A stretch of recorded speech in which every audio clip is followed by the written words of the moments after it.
The Drug Alternative Program presents Drugs Close to Home. Your weekly insight into the ongoing stories of struggle, victory, and the spiritual renewal of rehabilitation. Each week, Cliff and Freddie Harris, co-founders of the Drug Alternative Program, would like to introduce you to the many people who have touched their lives through their spirit-filled ministry. But most of all, they would like to share with you the blessings they continue to receive from Jesus Christ. And now, your hosts of Drugs Close to Home, Cliff and Freddie Harris. Welcome to Drugs Close to Home, a program about the destruction that drugs causes our families. And the power of Jesus Christ that heals them. We believe every life is worth saving.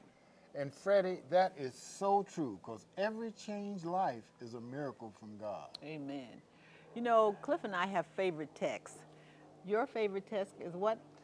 Psalms 51. And you know, as a result of him loving that text so much, we have adopted it as the DAP, Drug Alternative Program theme. And you know, I want to read just a portion of that chapter, Psalms 51. I want to read verse 9 through 13. And this is from the Clear Word. I like the Clear Word because it makes more meaningful to me. And it says, "Don't look at my sins. Blot out my iniquities. Create in me a clean heart, O God, and put a right spirit within me. Don't ask me to leave your presence, and don't take away the Holy Spirit from me. Restore to me the joy of your salvation, and grant me a willing heart to obey you. Then I will teach transgressors your ways, and sinners will turn back to you." And that's what you're doing, honey. You're teaching Praise these the guys. Lord. You know, Yes. my favorite text is Psalms 34:8. It says, "Oh, taste and see that the Lord is good. Blessed is the man that trusts him." And I adopted that when my sister Sterling and I went to Jamaica. Such a beautiful place, and I saw all these beautiful flowers and different kinds of fruits, the star apple, all these kinds of fruits that I had never tasted. And when I tasted all of them, you know, I just thought of that text, "Oh, taste and see." And not only have I tasted physical, but I have tasted spiritual food from God, and it has really been a blessing to me. Yes, he's good. Put this over there for me, Okay. Freddie. My glasses too. Who do we have as our guest We today? have a special guest with us today, Sabas. Yes. Sabas, what's your last name? Leon. Leon. Sabas Leon Yes. is a brand new client to Drug Alternative Program, and we are just excited for you to tell your story to our audience. So tell us about you. Okay. Well, I was born in Watsonville, California. I have two older sisters, and it's just me as a boy. And growing up, my parents worked a lot, and basically they left our sisters alone and left us at home. And my older sister would take care of us while they would work. And my parents struggled to give us a middle class kind of life a little. You know, we still were in the poor and middle class, you could say. And then when I can remember, my mom and my dad, well, my mom's the first one that started getting preached into the Seventh-day Adventists. And then my dad followed, my sisters as well. And me, I was just kind of a little rebellious as growing up, and didn't really like it as much. And then there was a time when they put us, when we were kids, they put all the Hispanic kids from the church, my mom's church, the Adventist church, they put them in the school. Church school. Church school. And so my mom decided to take us out of the public school and put us in there, which I didn't like because I had all my friends in there. And then, and so it was something new for all of us, especially for the teachers and especially for us. They had the first time they had Hispanic kids in there, and it was just a bunch of us. And so we were just all wild and stuff, and especially myself. And so they didn't know how to deal with us, and so then I got really defensive. Not deal with them, especially deal with you. Exactly. That's How many Yeah. children were in the class? Of us, there was probably like about maybe over 15 of us in the class. Yeah.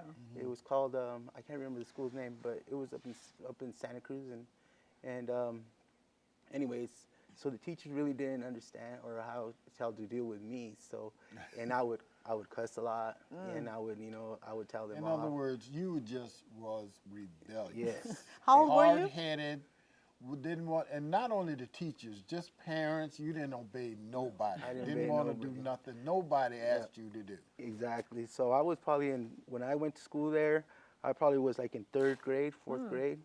And so then I got kicked out of there by like my 4th grade. They didn't want me no more. They told my parents and my sisters. I think they still kept going. I can't remember, but they didn't want me back. Well, So- tell us a little bit about your family. Tell me about your father. My dad is a person that was a person because my father passed away in 1994. He used to go to church. My dad was an alcoholic before going to church and stuff like that. My mom had a lot of struggles. My mom put up a lot with him. So my mom was like the father. She was the head of the household. You know, my dad would get home, have his check, and just not even give it to her. And even take her check as well, and just waste it all. My mom would tell me and stuff. So I remember all this stuff. And so then my dad would never be the type to discipline me. He would never be. He just was a person there, and I would get in so much trouble. I mean, I would say, like, you know, this time, I know my dad's going to whip me. This time. So my you would do dad's- things just to get Yes, him to whip yes. you. I would do things, and my mom, I never told anybody, you know, about these things, and I always would crave for his attention, but my dad never did. And my dad's had his faults, you know. He would have his setbacks where he would go and drink, and even when he was already in the church, he would have his times, and I remember him. And my mom would always tell me, "Oh, I'm so glad that you don't remember when your dad drank." And you know, but I do. I do remember that, remember. and I would remember. hold that against her. And In I'd other be like, words, she was hoping that you yeah, wouldn't remember. I wouldn't remember. and- Because at your young age, she didn't think you knew. exactly. And I can relate to that, you know. Yeah. I was thinking my children didn't know, but Yeah. they knew. And so then I started growing up hating my dad.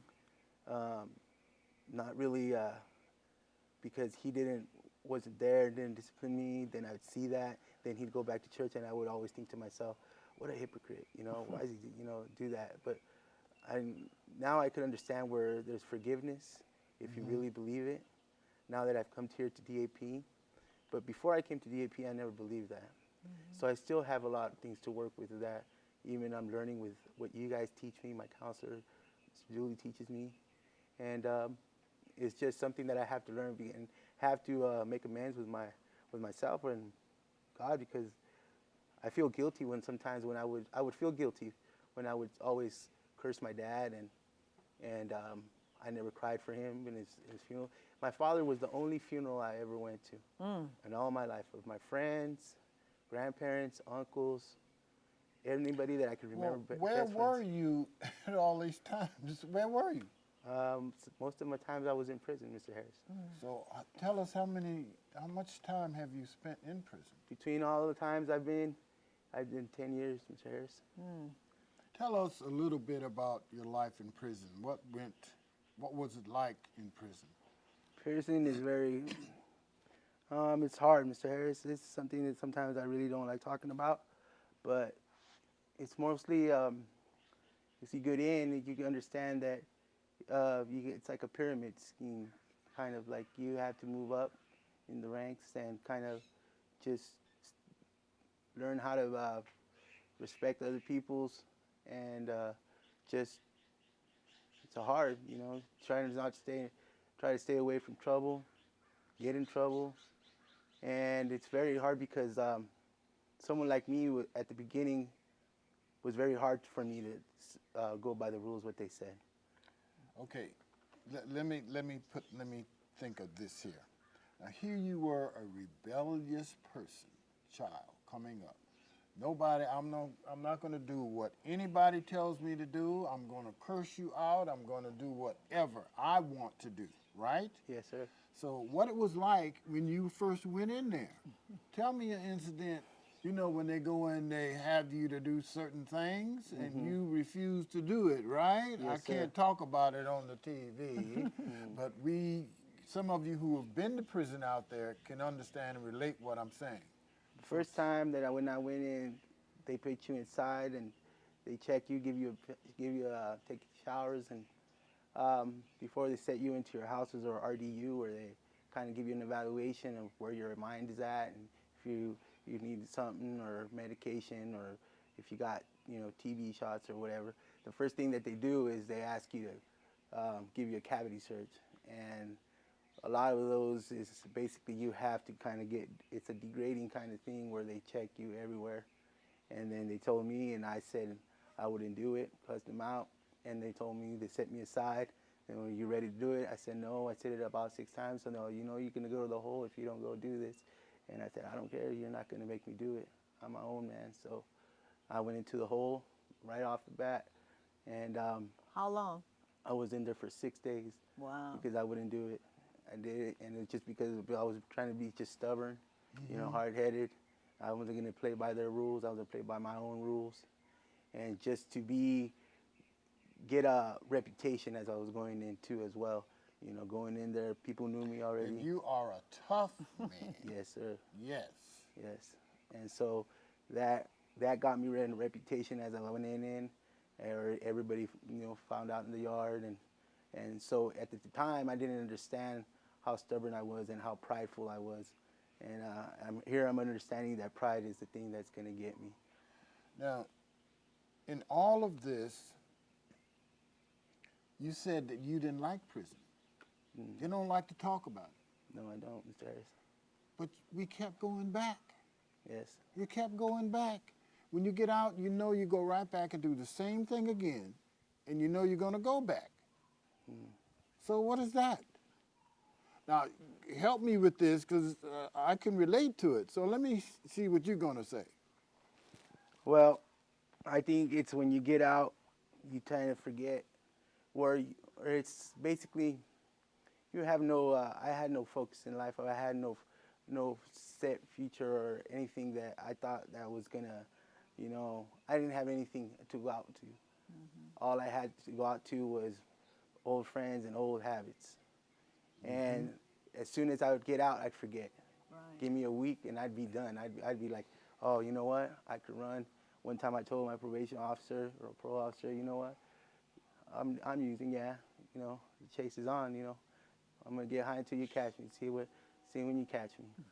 And you'll so, see, that rebellious has gotten you nowhere in life. Nowhere. No, it hasn't, Mr. Harris. Yes. We're going to stop right now and take a break. And when we come back, we want to talk about your DA, Drug Alternative Program experience. Stay with us. We'll be right back.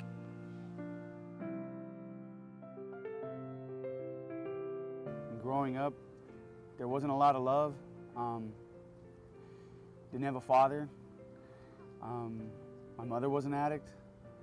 And so when I came here, I experienced a lot of security, a lot of love, tough love, and that's what I needed, is what I was seeking out, and the Lord helped me to get to a place where that existed.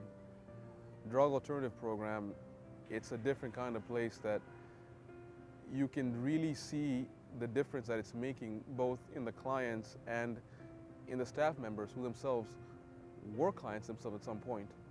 And so the difference that it's making in my life because of its structure and the way it's built is something that I'm excited to think about my future about. The impact that DAP have given me as as an individual is I'm accepted, I'm cared for, and I'm loved. And that was something I kind of gave up on, before I got here.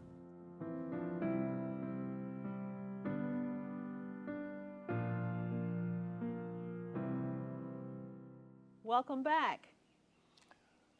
Before we go any further, I want to tell you, give us a call, because on this program, I know there's someone out there that we can relate to Sabas' story. So give us a call if you need some help, and we want to hear from you. Thank you. Okay, Sabas, we wanted to talk about how you found out about Drug Alternative Program. Drug alternative program. It's interesting how I found out about it because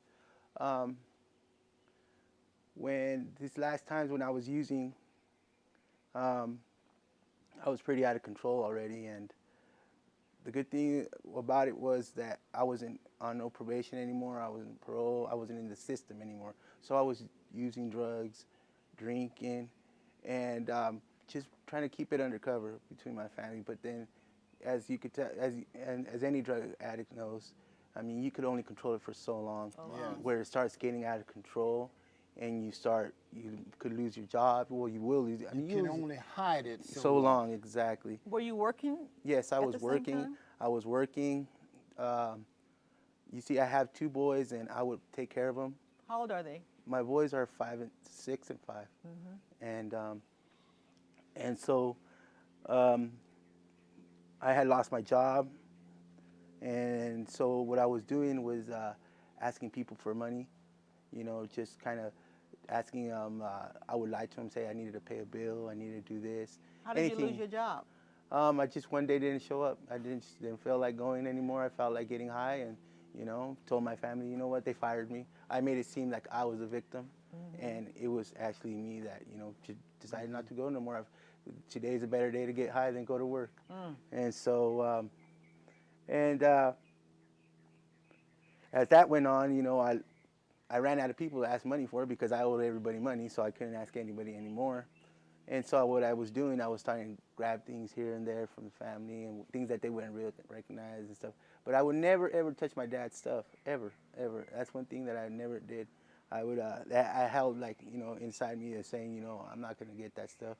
Even though I had these resentments towards my dad and everything. I still had respect for him. I had still respect for the stuff because I knew that my mom holded a value for it.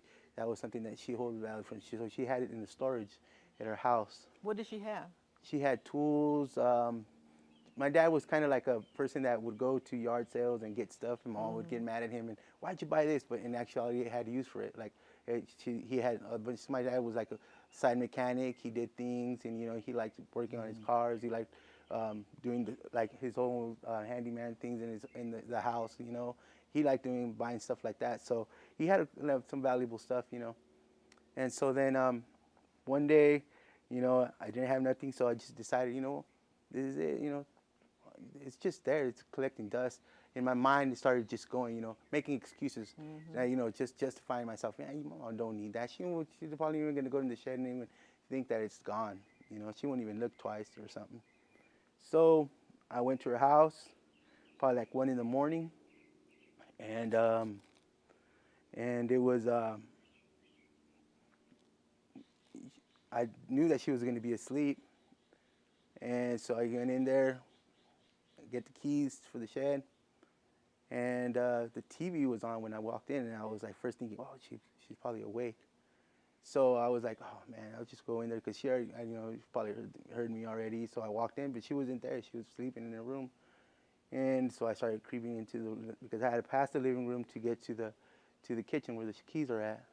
So anyways, I was going to get the keys. I seen the TV was on, and the show was on, and the show was the Drugs Close to Home. And I stood there watching it because I seen on the thing, it said Drugs Close to Home in a little house on the corner. And so I stood there watching it, and it was you guys, and this black guy was sitting there, and he was talking, and he was telling about how he got chased down in New York, got beat up, and the story kind of got to me. It was like, it was an interesting story, and so I stood there watching it. Next thing you know, I sat down and just started watching the show, forgot about what I was doing there. And I just sat there and I looked at it. And so in the next morning, I found out your guys' number and I called you guys.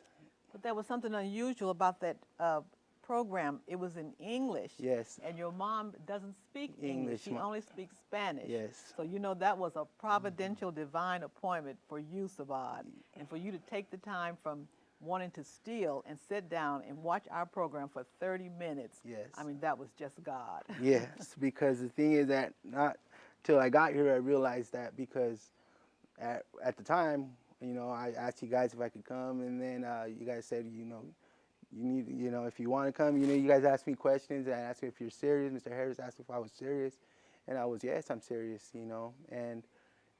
But at the time, when somebody says they're serious, at the time when you call, you're calling and hoping that you guys don't answer. That's how it was for me. Man, I hope they don't answer. I hope they don't answer. And next thing you know, you guys answer. I'm like, oh. And I'm like, hello, is this a drug? You know, and I start talking to you guys. And you guys ask me all these questions. And Mr. Harris, are you serious, man? And I'm like, yes, I am. And so then, even then, wasn't serious about it. You know, I was still kind of, you know, iffy about it. Even to the day that I was coming, the Greyhound ticket was paid, everything. My sisters, even to that, my sisters helped me out. You know, even there, they still have love. My family still has some love, even though I burned a lot of bridges. I've been burning bridges all my life. And I realized that even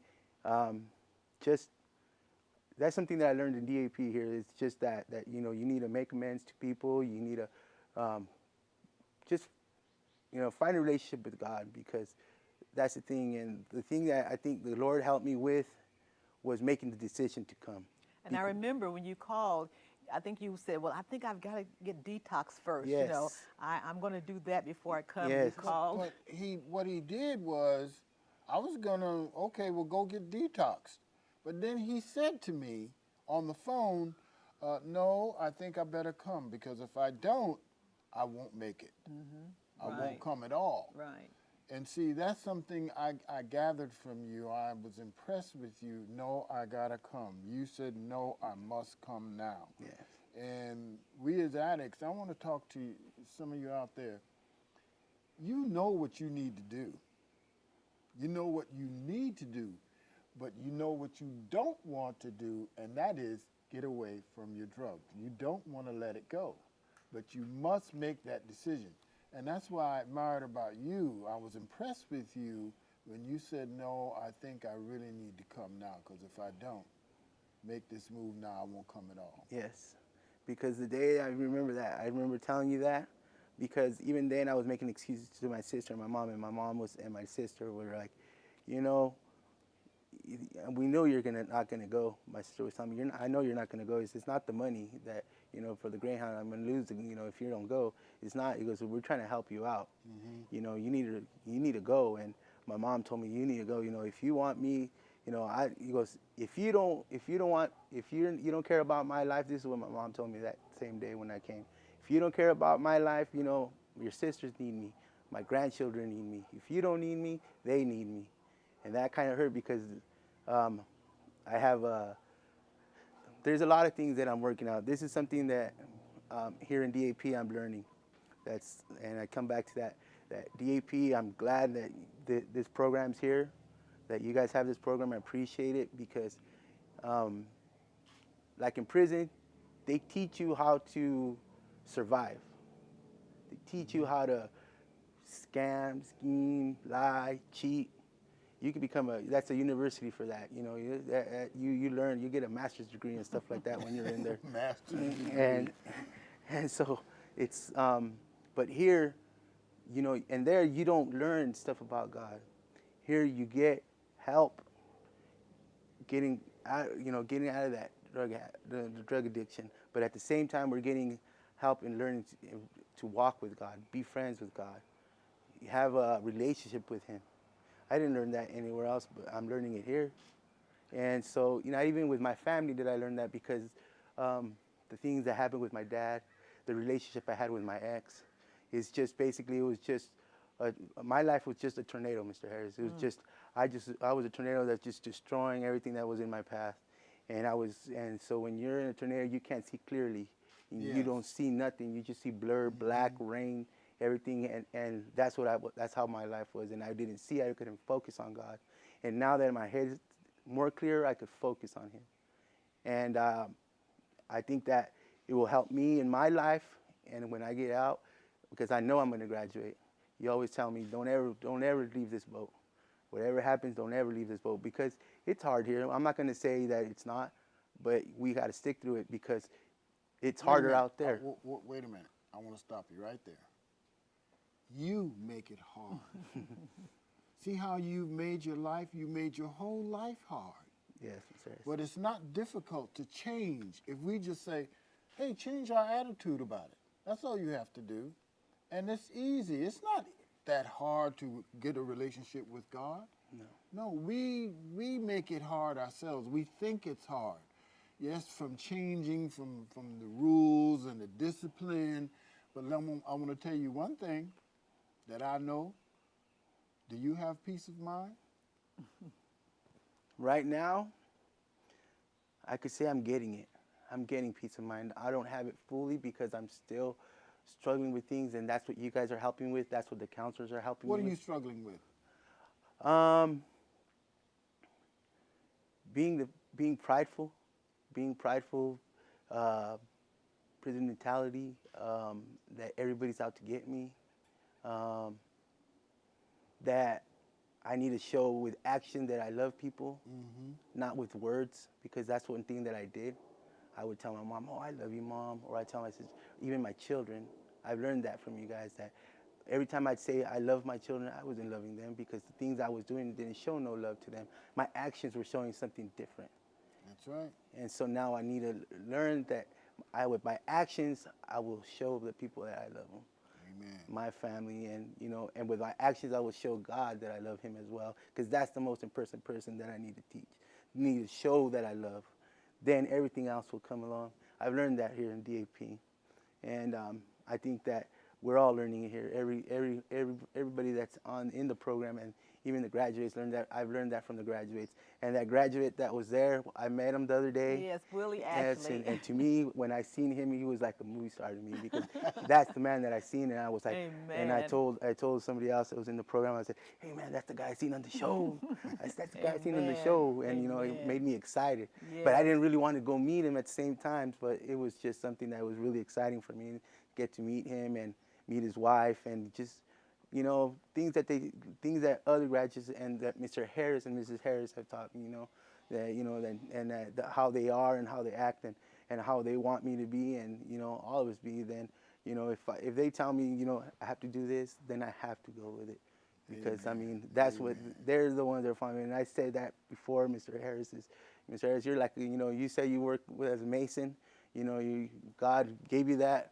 And now you're working as a mason for men, you're constructing us, Building lives building instead of lives, building yes, sir, bricks. for God. So, Instead and of I bricks. appreciate that, so. Yeah, and thank that's you. what I wanted to do. Well, Sabas, we really appreciate you sharing your story with us, and I know it's going to help someone else. It's been a blessing, and we see a difference in you here at Drug Alternative Program already. Yes. Thank you so much for listening to Sabas and his story, and thank you for being with us today. And we want you to know that you can call us and let us know if you have someone that needs help or you need help yourself. And we want to say thank you for tuning in today. And remember, we love you, And Jesus loves you even more. and we'll see you next time.